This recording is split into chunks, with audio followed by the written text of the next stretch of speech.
Você já ouviu falar no reino de Deus? Esse é o nosso tema de hoje. Jesus falou muito sobre o reino de Deus.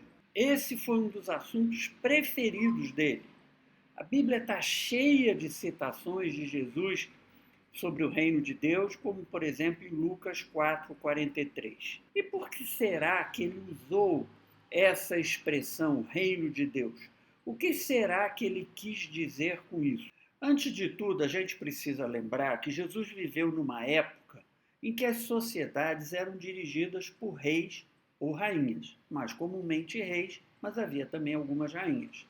E esses reis ou rainhas tinham poderes absolutos. Eles dominavam os seus reinos de uma maneira completa.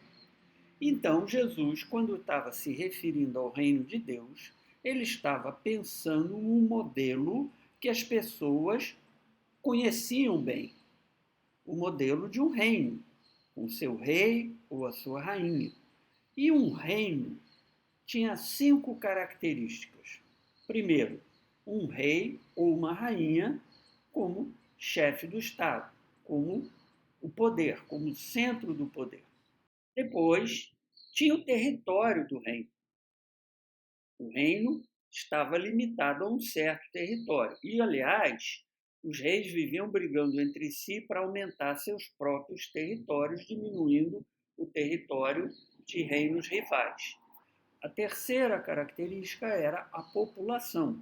Reinos com mais população tinham mais poder do que reinos com população pequena. Isso era outra característica.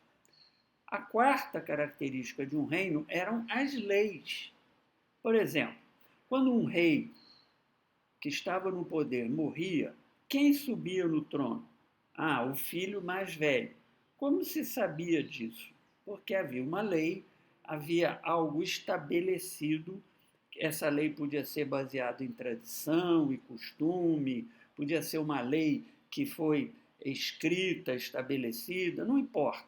Mas eram mandamentos que as pessoas naquele reino seguiam.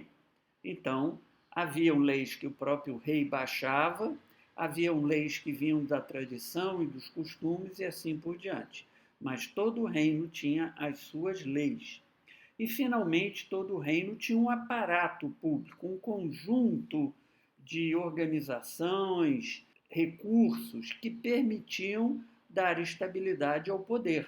O rei ou a rainha não se manteria no poder sem esse aparato público. Então, um exército para lutar as guerras, para defender o reino, coletores de impostos que recolhiam dinheiro da população e, com isso, o rei ou a rainha podiam financiar os seus gastos, as suas guerras, as construções públicas, assim por diante. Havia também, frequentemente, uma polícia, havia tribunais, mas havia todo um aparato público que dava estabilidade e permitia que o rei ou a rainha se mantivesse no poder. E o reino de Deus? O reino de Deus é todo local onde a vontade de Deus é feita pelas pessoas que ali vivem e atuam. Se numa determinada comunidade a vontade de Deus é feita, ali está presente o reino de Deus. Então nós já temos aí algumas coisas estabelecidas. Quem é o rei? Deus.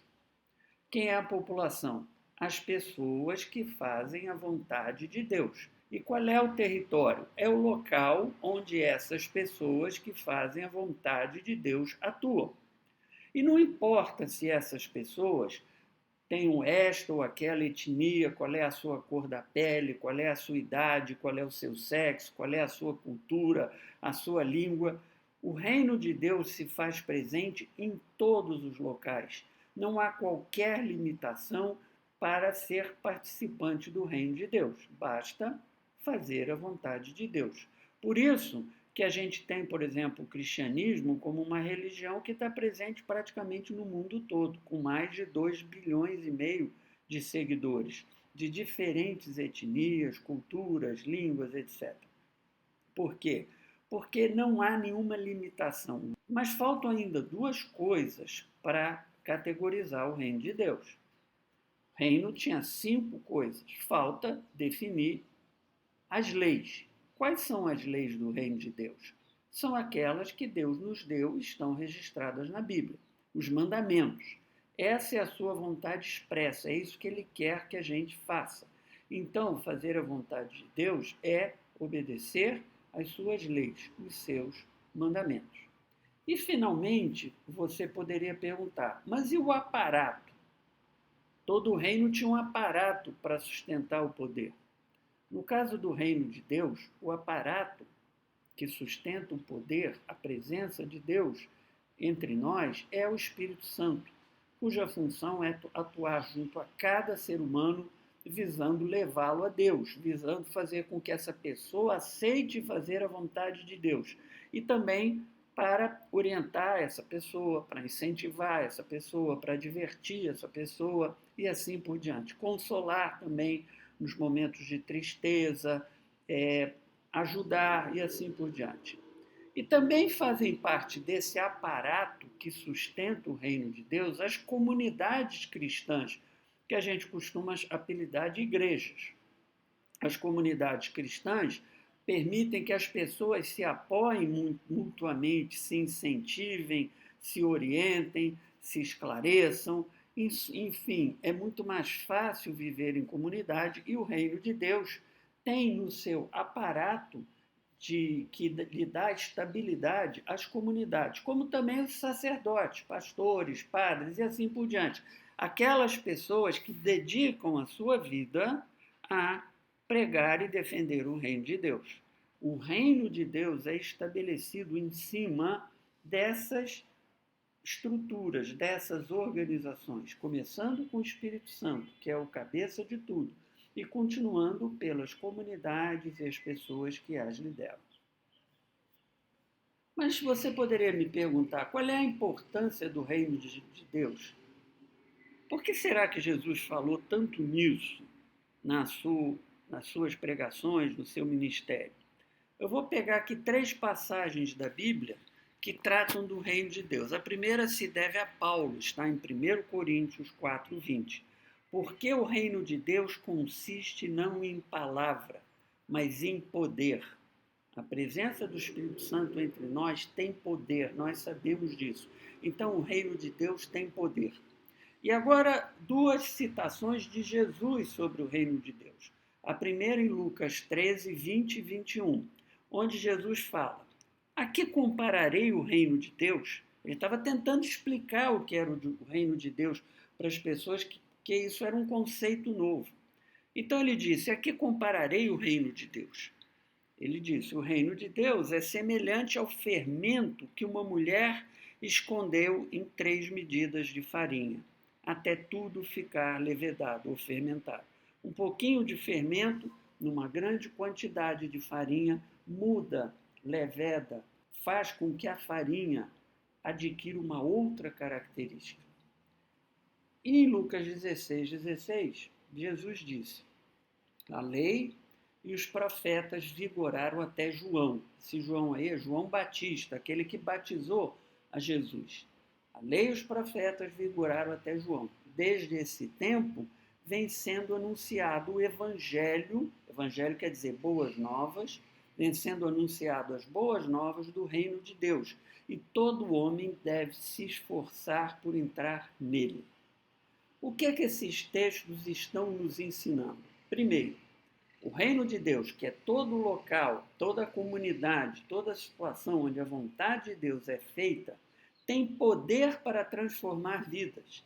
E também a sociedade, por ser o fermento que leveda toda a massa, conforme a Bíblia diz. Quando e onde a vontade de Deus é feita, o Espírito Santo age com enorme poder e transforma a realidade do ser humano. A Bíblia tem muitos exemplos disso. E também vemos isso hoje em dia. Quando Nelson Mandela foi eleito presidente da África do Sul, depois de ficar longos anos preso, e por ter enfrentado um regime racista terrível, a população negra da África do Sul esperava que Nelson Mandela tomasse vingança. E ele promoveu um grande movimento de reconciliação nacional, de perdão. Com isso, a sociedade curou as suas feridas do passado e pôde ir em frente, sem pagar o mal com o mal, exatamente na linha do que Jesus ensinou. Ali o reino de Deus estava presente e as pessoas foram mudadas, a sociedade foi mudada. Nós podemos ver isso também no trabalho do pastor Martin Luther King, nos Estados Unidos, para mudar as leis raciais que tornavam injusta aquela sociedade. Esse homem acabou assassinado, mas ele liderou um processo de mudança daquele país que tornou o país diferente.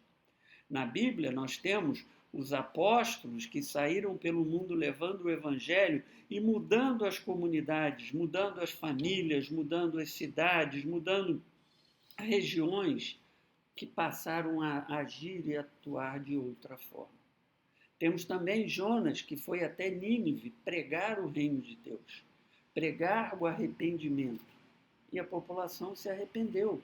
Agora, a chegada do reino de Deus se deu com a vinda de Jesus ao mundo. Quando Jesus vem ao mundo e começa o seu ministério, o reino de Deus chega entre nós.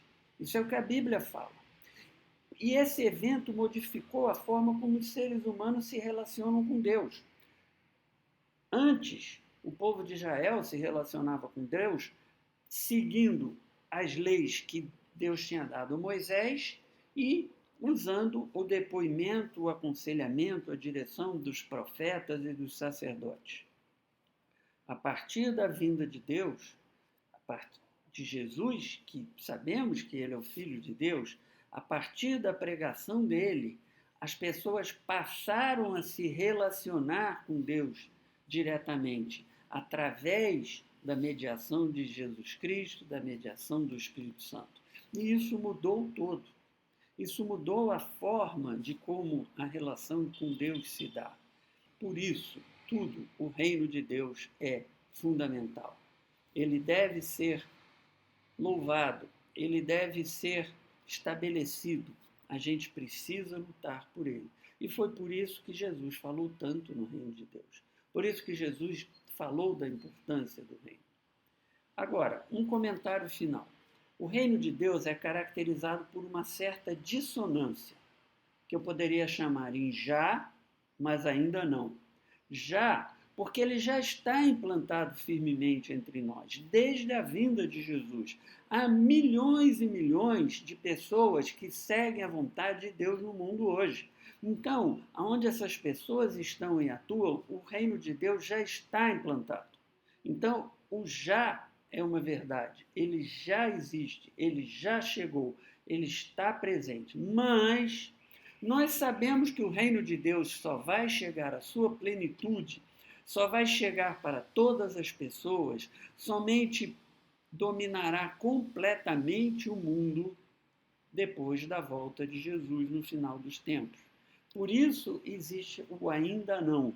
Ele já está implantado, mas ele ainda não está pleno, ele ainda não está totalmente presente na sua plenitude completa. Isso só se dará no final dos tempos. Então, nós cristãos vivemos entre o já, o reino já está aqui, mas o reino ainda não está pleno. Ainda há coisas que virão para nós no final dos tempos. É isso que eu tinha para falar para você hoje. Que Deus abençoe a sua vida, que Deus ilumine os seus caminhos e que Deus te dê a paz. Amém.